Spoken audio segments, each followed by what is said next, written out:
I said to God, A, I don't think you're real, but if I'm wrong and you have a plan for my life, prove it.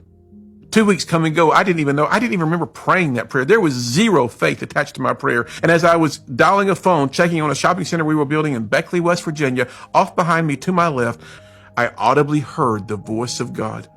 And the two words he spoke to me were, call Mom. I didn't hesitate. I had a second line. I dialed 344-7443. The phone rang 6 times, 7 times. On the 8th ring, my mother answered the telephone. And when she said hello, instantly I knew something was terribly wrong. For in that instant in time, when I hear God say to me, call Mom, and I did so, my mother was, watch this, attempting suicide.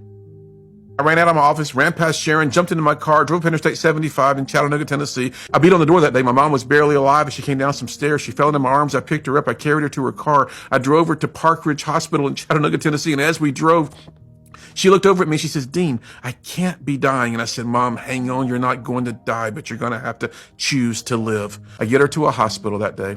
A doctor threw me against the wall. They rushed her to the emergency room. 45 minutes later, this doctor walks across the ER to my father. I get a little closer to my dad, thinking we're going to hear the time of death pronounced.